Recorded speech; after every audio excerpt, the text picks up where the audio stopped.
Of the nearly 30 monarchies in the world today, far and away the most famous is that of the United Kingdom. From the death of Princess Diana to the royal wedding to the Queen's many hats, the international media seems to be obsessed with Britain's royal family. But there is a Republican movement in the United Kingdom that actually wants to see an end to this centuries-old institution, as it reportedly costs taxpayers millions of dollars every year. So where did Britain's royal family come from, and what role do they play in society today? Well, around the year 827, King Egbert of the region Wessex conquered kingdoms in every direction, eventually becoming the first King of England. Over the course of roughly 700 years, England saw dozens of kings from multiple family lineages. But in the late 1600s, the royal line of succession came to a standstill, as the king and his wife had only one legitimate heir who ultimately bore no children. Foreseeing an end to the family line, Parliament passed the Act of Settlement in 1701, which stated that the royal lineage should restart with one of the king's distant relatives, Sophia of Hanover.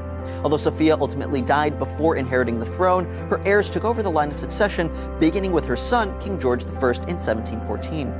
In the more than 300 years since, all British monarchs have descended from this line. The Act of Settlement not only limited the throne to the legitimate heirs of Sophia of Hanover, but also excluded all Roman Catholics and those who marry Roman Catholics. The British monarchy has been at odds with the Catholic Church since King Henry VIII broke off from Catholicism in the 16th century. Henry VIII wanted to divorce his wife, but couldn't under the principles of Catholicism, so he formed his own church, the Church of England. Traditional laws of succession also stated that royal sons inherit the throne before daughters, and older children are prioritized over younger.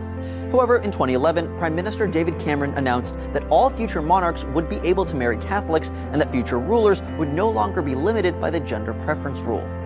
The role of the UK's monarch is to act as head of state and is limited to ceremonial, non-partisan duties. This includes bestowing honors, hosting dinners for foreign leaders, traveling abroad, and appointing the Prime Minister as recommended by the House of Commons. When a monarch dies, their heir automatically takes power, hence the phrase, "The king is dead, long live the king." Queen Elizabeth II took over in 1952 after her father died. When she passes, her eldest son, Prince Charles, is next in line for the throne. After Charles is Prince William, and then Prince George, and then so on. In fact, there are more than 5,000 descendants of Sophia of Hanover who are eligible to succeed the throne, according to the language of the Act of Settlement. Monarchs cannot abdicate the throne unless they have approval from Parliament. Abdication is extremely rare, although it did happen in 1936, when King Edward VIII relinquished the crown to marry an American commoner, who was, to the dislike of the Protestant Church, in the midst of her second divorce. Queen Elizabeth II is the UK's longest reigning monarch, and still plays an active ceremonial and political role in London. It doesn't appear that Brits would have it any other way, as 2016 polls suggest that the Queen has a 75% approval rating. Despite rising pressure from anti-monarchists, it's unlikely that this historical institution will dissolve anytime soon. If you're a fan of history, science, and exploration, you should definitely check out Discovery Go. You can watch all of your favorite Discovery Channel shows in one place. Click the link in the description below to learn more. The British monarchy is an old tradition, with almost exclusively ceremonial purposes, and the same is true of most monarchies around the world.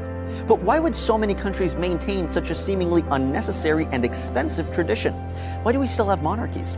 Find out in this video. One of the most successful absolute monarchies is in Vatican City, which is governed by the Pope. The rest are primarily in the Middle East and Africa. These nations tend to be plagued by human rights abuses because there aren't sufficient checks on the monarch's supreme power. Thanks for watching Seeker Daily. Don't forget to like and subscribe for more videos every day.